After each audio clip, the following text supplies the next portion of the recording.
All right, thank you so much for joining us right away. Well, today marks 26 years since Nigeria as a nation embarked on the journey of democratic governance, a system meant to ensure progress, equity and development in all sectors, including the country's healthcare sector. But how has democracy shaped Nigeria's health sector? Have policies, funding and reforms kept up with the growing demands of our population? Or are we losing more of best medical hands to the Japa syndrome over poor policies? On this special edition this morning, our Democracy Day broadcast, we shall explore the outlook of Nigeria's healthcare sector. How well has it fared under the democratic system? Are Nigerians getting access to quality health care? Well, joining us to x-ray the outlook of Nigeria's healthcare sector, 26 years of our return to democracy, we do have with us here, joining us very quickly, is a public health consultant and, of course, a publisher, Health Nika. I wanted to ask Nika. It reminded me of the pidgin English, short Nika. Health Nika. Anyway, it's good. Dr. Tuyi is here with us as well. Thank you so much for being here. And not just Dr. Tuyi, we also have from College of Medicine, University of Lagos, one who has taken time to join us well, senior lecturer, Dr. Tosin Akinsola. Thank you so much. We've brought the medical experts in-house. And this is a very, very important conversation we must have because oftentimes the healthcare sector is being neglected when we discuss democracy. And whether we like it or not, in the past 26 years, we've seen the rise of Nigeria's healthcare sector. I remember the days where, some of our uncles would say back then, doctors from foreign countries would fly in, they would work in Nigeria, and they would live in Nigeria. But these days, we still have them, but we rather refer to them as just consultants because they come in and then they go out. But let me start with you, Dr. Tuyi. 26 years, how would you rate Nigeria's health care or medical sector? Nigerian health sector is very dynamic. Health sector generally is very dynamic. When you have 44 million people, you can't compare yourself to when you're 200 million people. But basically, there are things you look at, which are the indices.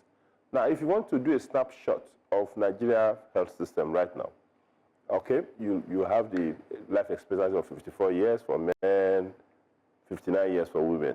That's not too tidy. Now, and you look at all our figures, 114 children infant per 1,000 births are dying. So we are number 2 after Sudan. So Sudan 115, we are 114. And you look at maternal deaths. But then if you ask, what are the things causing this death?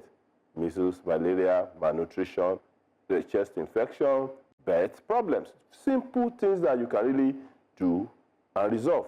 Okay, if you look at the maternal health, the same thing, high figure. We are in what we call a multi-dimensional poverty, not just related to health alone, education, housing, basic infrastructure, opportunities. So these are multi-dimensional poverty that also impact negatively on health. And what you have seen over time is increment in all these things. If you look at TB, we have a high number of TB, we have high number of multi-drug resistant tuberculosis, we also have high number of TB and HIV. So you look at what is killing us, you wonder that, okay, what are we really doing in essence? And at the end of the day, you want to find out, why are we having all these terrible figures? You look at the finance. Here we are. We're doing 5.1% of budget on health. Whereas, how many years ago, 2000, in Abuja, we sat down, we said, you guys, we're going to put 15% of our budget to health. But we have never reached it. But Cabo Verde is doing more than 15%. South Africa is doing more than 15%. We are still at 5.1%. In reality, in 2024, we had about 1.6 something trillion for health. It has increased, the budget, but it increased to 2.65 trillion in 2025. But in dollar value, it decreased. It decreased in dollar value. And most of the inputs into health system are dollar-based. Active pharmaceutical ingredients, this equipment, that equipment. So in reality, our health budget is not increasing. That's why I feel like we're not doing we're not even doing 15%. And interestingly, what becomes concerning is that critical aspect of those health budgets are being cut. You are cutting budget to National Primary Healthcare Development Agency, where we have 33,000 primary healthcare centers. Only about 6,000 to 7,000 of them are working.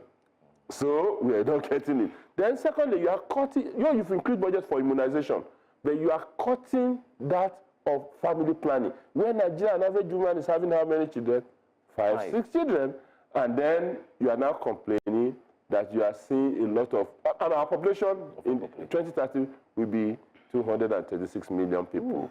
So now you look at that dissonance, things that are not adding up. Now, if you could now come to human resources for health, you and I, you just mentioned Japa. In terms of numbers, how can you be looking for less than 30,000 doctors to be treating 200 and something people? And even the health minister himself told us, he said, you guys, the health workforce we have, including doctors, nurses, everything, is just 400,000 people. We have a deficit of 18 million. How are you going to get it? How are you going to train additional 18 million people? So it's a lot of challenges. The health thing is looking at us in face like this, and we're saying, wow, where are we? But at the end of the day, the government is trying to do something, and we must also acknowledge what they're trying to do. Okay, they're saying that we're unlocking the value chain in the pharmaceutical, in the health sector, so that you can manufacture, you can do this, you can do that. But again, how can you manufacture without light? How can you manufacture without light? I have been involved in trying to manufacture something in this country. We went to South Korea and everywhere. I came back and couldn't do because I can't account for the cost of energy. Okay, I want to follow up on something that you said. You talked about our budget and how much we've allocated to the budget defense. Before I come to you, sir, let's talk about what the actual challenge is with our budget. And I agree with you that there's an underfunding, right? The agreement with Abuja was 15%. What we're doing currently is 5.18%, which comes to about 2.48 trillion naira. There are those who argue that just like with defense, sometimes the problem is not allocating more funds, but that even the one that is being allocated is not properly managed. So whilst I agree with you that, yes, we need proper allocation to the budget, the one that we currently have for health, the current allocation for health, is it being managed, remotely managed properly? I agree that we're not getting the right bang for the bucks. That is an issue, okay? Now, even with the little I'm putting, what am I getting for it? Now, but in reality, the most crushing part of health funding we're facing is what we call out-of-pocket health expenses. 76, 77%. Sad. Now, what we call catastrophic health spending, because you see now, all of us, I'm trying to put on a cap now, just to, Abby, should anyone have a catastrophic health issue, all the money will disappear now. How is it going to fund cancer care? How is it going to fund brain tumor? How is it going to fund a chronic this thing? Because it cannot do any more work that. So that gap is there. So you cannot talk of universal health care and not consider health for anybody, anywhere, without a limiting cost on the person. So in reality, what we have done right way, which I agree with her that, of course, we're not getting the right bang for the buck. What we have done right away is to look at it and say, okay, what are we going to do? We focus on the tertiary kind of thing. Quite interesting. It's nice that at the end of the day, we're having a 500-bedded hospital being opened recently in Abuja. Nice. I am kudos. But it's going to serve the top 1% of the population, because access to that is going to be difficult. It's costly to put on health system. Even like that, you cannot tell my person from Bodu, how is he going to access that thing? Why is he going to pay for that kind of thing? So what is happening to the primary health center at Oriba? So these are the key issues, because I am embedded in the local, very local area, and I know what is going on. So what is happening to those primary health centers? Why should we have, in a way, that we are having 33,000 primary health care centers, only 7,000 are working? Now, when you're talking about the funding, okay, Tinubu government, credibly added 2 million people to the National Health Insurance Scheme. Yeah. Now we have 19.2 million people. Just fast checking all this, I'm telling you. We have 19.2 million people, according to them, under National Health Insurance Scheme.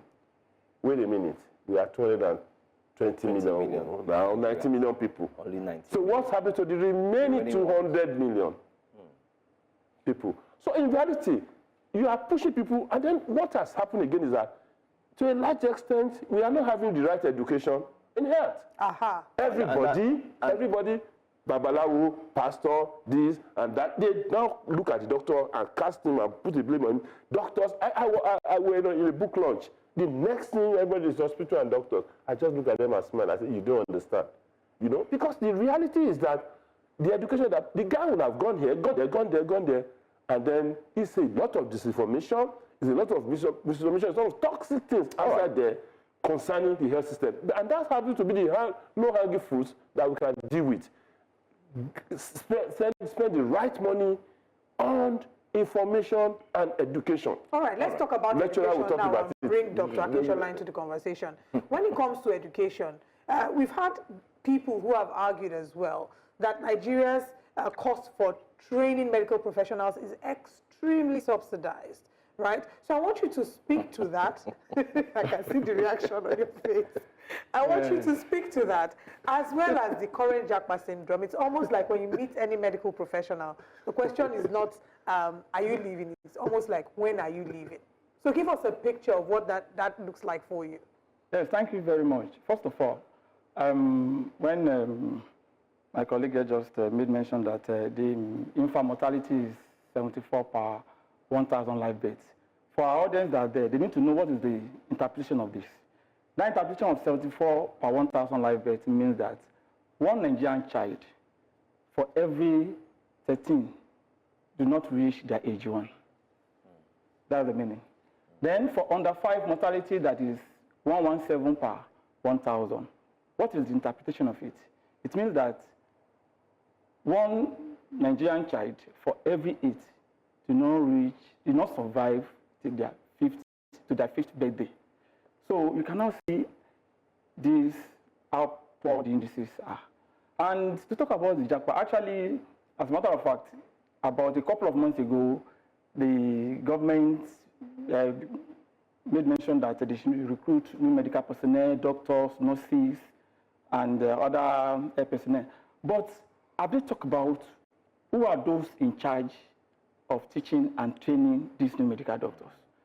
That is the area that actually has been neglected by the government. And this need to be taken care of at headlong. And what do we mean by that? For instance, in medical practice and teaching profession, we have what we call a residency training program. And this residency program, some of them, depending on the specialty, it takes them about 5 to 7 years after trip before they get their fellowship.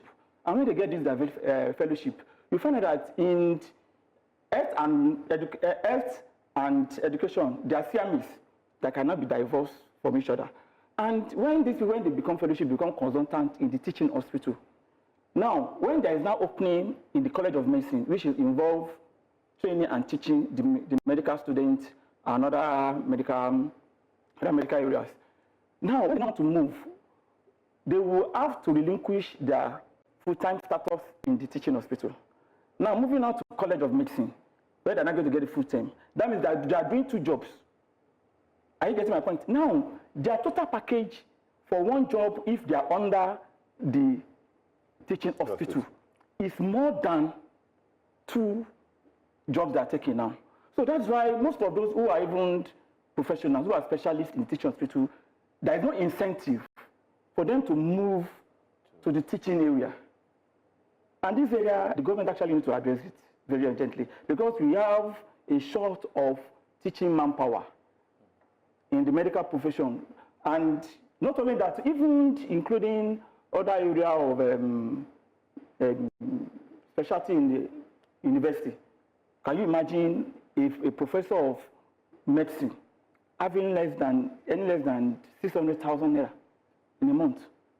It is really appalling. And these are some of the things that cause many people not to have interest in teaching profession. Like we have many people that have Japa syndrome, but those who remain, because out of sheer patriotism, there should be an incentive for them to be able to sustain in this teaching environment in medical field. But you did, I wanted you to still address the question I asked about those who say that medical training in Nigeria is highly subsidized. So they use that as an argument to say that they're doing so much for those in the medical profession, so they're expecting that loyalty returned to Nigerians, that if you're not paying, so you're not paying as expensive as your counterparts in the West, and in other parts of the world, you should be able to at least show some measure of loyalty. I want you to respond to that. If you're talking about, in terms of subsidy you are talking about, but I don't know how many, what is the percentage? That's the fact we need to look about. Even for this one of net fund by federal government, how many students are actually benefiting from it? The fact is that they actually subsidy in the training of manpower. But what is the percentage? Percentage actually, if you want to look at it, is less than 5%. And we are talking about teaming population of over 200 million. So there exists subsidy. But what is it? Because we have to talk about figures. The net fund we are talking about, the way it is that the university uses it as an avenue for them to increase the school fees. And we look at how many students are actually benefiting from this net fund they're talking about. So that is it. It's not that it doesn't exist, but we're talking about how many people, what is the percentage? That is what we need to look at in over 200 million teeming populations. My senior lecturer, you'll be surprised I disagree with you. You understand? Because what are we talking about? Everybody that has gone through Nigerian university, well, if you are talking about subsidy, they were also subsidized. It wasn't a thing that you brought medical people out and subsidized. Because, you see, at the time I was paying 90 naira for my accommodation in a year, that's equivalent to like close to $300. So you understand what I'm talking about? What was salary when I first left medical school? I was getting 600 naira, 420 naira. If we add this thing to it, maybe it gets to 600 naira. So, you know, I don't know where people just woke up one day and considered this subsidy, okay? I knew that every of my textbooks were bought. It was not given to me by government. I don't know what government pays lecturer. Maybe if I was not paying money, politicians were not also paying money. Journalists were not paying money also. All of us were subsidized. So you cannot then come and, if you in that context, look at doctors and then push it to them. So let everybody who knew that, and of course we did youth service now. We're also paying government. Appreciating them. And then if you look at the remuneration, because if you are talking about subsidy now, you are saying that remuneration, we are being remunerated like other people elsewhere. We are not being remunerated like that. So in reality, we are returning this so-called subsidy back to you in various ways. So because now, as you know, I had worked with Lagos State government for more than 21 years, and I can tell you that even at Massive Street Children's Hospital, the number of children I sit down and see, it's massive. Lots of people. That is subsidy being returned to you. So I think we should just rest that case. Even right now, I have words that I'm training in medical profession, both physiotherapy and health. We are paying. Well, we're not getting their fund. We're buying books. We're paying everything possible.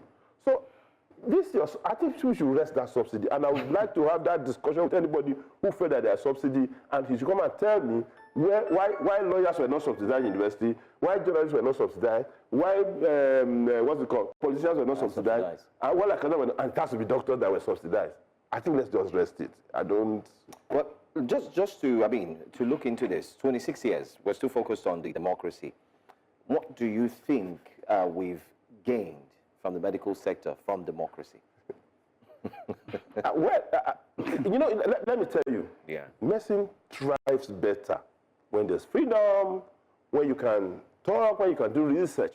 Let's enjoy that freedom to do research, to interact. That's wonderful.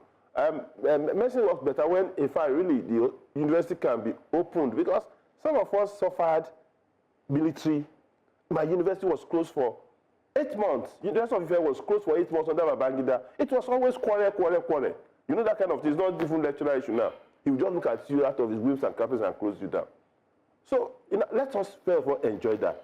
Secondly, we are not where we are in reality, because now you've seen quite a lot of Nigerians becoming experts in so many areas. Trained from here. Okay, so nice. That's great enough. So, and then even for us doctors, we are talking more. We're interacting and intercoursing in terms of the democratic space. And we saw what Ali Pate is doing. In his own way, he's trying to, push here, push there. Of course, I understand his constraints. These are political constraints, because the first problem for health policy is health politics. Health politics determine health policy. And apart from when you now craft your policy, you still have to get to the level of implementation. when you see those health fellows that been inducted presently and we're pushing them to the 774 local government, the question will be that, you see, you get to some local government, they ask you, who told you I need a health fellow? And that becomes the thing. You wonder, how do I assess it? So let's look at it. Yes, the figures are not rosy, but within the democratic space, we're trying to make sure something happens.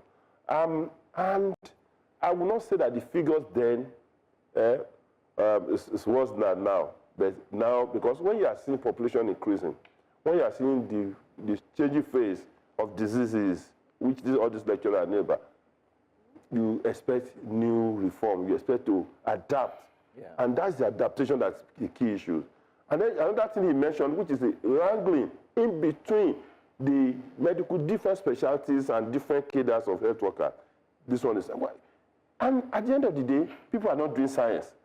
They want to become doctors. How is that possible? So if we want to deal with the health system, we have to start from the education, because the maximum we train now, 3,000 to 4,000. Maximum doctor per annum in this country, 3,000 to 4,000. Out of that, plenty will Japa, some will Japa inside. I would want to even be a journalist. Japada. No, some people within Nigeria will leave medical profession and go and do real estate and come and do journalism. Okay? They will just say, I'm tired. Because it could be quite draining to train to do. But again, what we need to do, if you ask me what we need to do, as we're talking now, we need to do a lot of signaling. Okay. To push a lot of health education. Because the more people are informed, the better choice they take in personal health. We have to do that. That is our low-hanging fruit. Secondly, let's make at least 20,000 out of these 33,000 primary health care centers. And let them make them work. I saw Pishan trying to, adopt some of these. Can we adopt more? What can we really do, to actually make this health system very local? Now, it used to be decentralization. Government is trying to do centralization again. We have to do more decentralization, decolonization.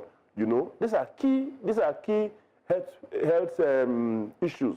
We have to do more of decentralization, localization, decentralization, and decolonization. We have to really kind of focus on it. Because in reality, the health system we inherited was one that's supposed to promote the interests of our colonizer.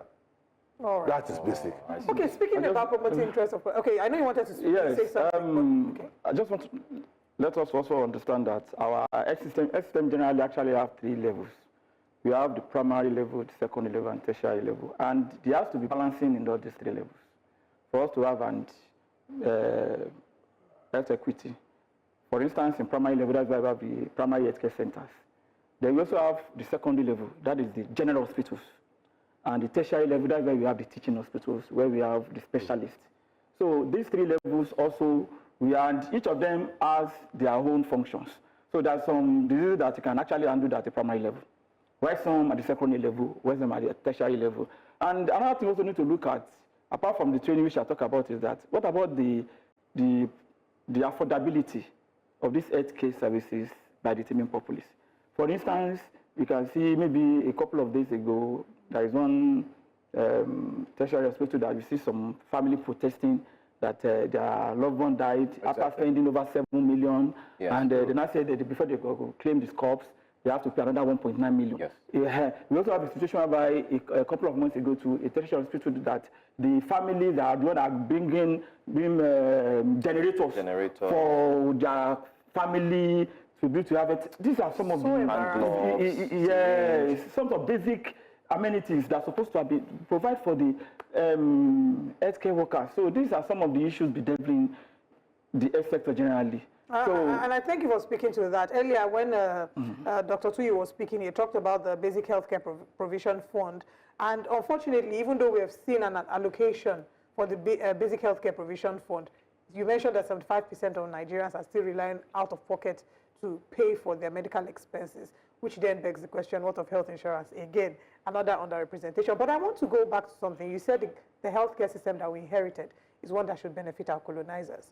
I once was in a room where the conversation was centered about the underrepresentation of Africans in clinical trials in sub-Saharan Africa. So I want us to speak about how much we're doing in terms of clinical trials, in terms of research and our dedication to research, because whatever medical progress we're looking to see, we cannot ignore the role that research has to play in it. So I want you to speak to it, Dr. Akinsola, your thoughts. Yes, he's a lecturer. Yes. Let him talk. Yes, there have been some, I think in terms of grant improvement in that, and one of it I can talk about is there is one I know of, Citrus, is actually domiciled in College of Medicine, University of Lagos, and being championed on by Professor Bosede Afolabi. I think when I got it from he's doing great work. From Bill Gates, and Bill Gates even came. I think he came to Nigeria last week, and he also come and see, to witness this feat. So these are one of the things like that clinical trials now, and there's some other ones too that have already been get. These are areas that which we can actually improve our home research, our homegrown research, so that some of these problems, health problems, can also be addressed at our own local level.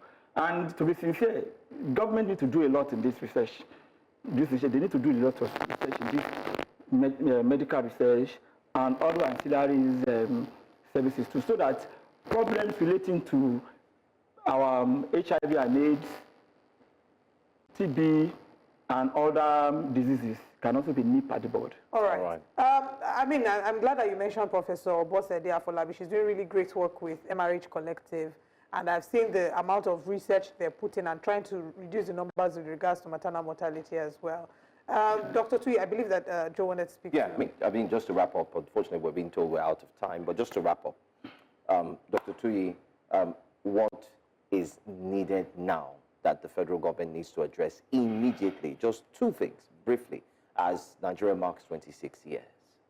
Well, first of all, we commend the initiative they are taking. I mean, that's a bit forward-looking. Let's look at all the things they've done. So, but what if I were to be the government? This is the thing I would do. I have to deepen health communication, health literacy. I have to deepen it, really, because it helps you to take, because we need to focus on what are preventive. That is where our capability lies. Researches are expensive. Drugs are very expensive. Let us, first of all, do preventive. We have to further localize health system. So we talk, we could localize, we push the primary health care center to have minimum of 50% of them being functional. By whatever means that can be done, we need to also do that. So in reality, I love the way they are trying to do, the value chains in health, manufacture here. But interestingly, the active API, active pharmaceutical ingredients, we have to import most of them. And most of these things are things that we can do research on and make those things to make our own drugs. So let's talk more about health. Let's educate people more about health. You'll see our billboard. I keep repeating this over and over again. When you are driving around Nigeria, what do you see on the billboard? One woman wearing wig, one drink hanging somewhere, one alcohol. Those things are not, you see, because they are visuals. They are subliminal messages being passed to you. Can you, for instance, pass a message to me how to prevent heart attack within that short period? Yes, can you pass a message to me the likely next epidemic? And I've suggested that we need to set up a future fund for epidemic preparedness. Warehouse the National Center for Disease Control, warehouse it there. The future fund help you to respond to myriads of epidemics that we're seeing in the country. I mean, if we had funds like that, maybe COVID-19 wouldn't have hit as much. And we're hearing potentials and fears of what might be in the future. So yes, that's a great suggestion. Dr. Tuyi Mebawondu and Dr. Tosin Akinsola, thank you so much for joining us, gentlemen. Thank you. It's been a great time speaking with you.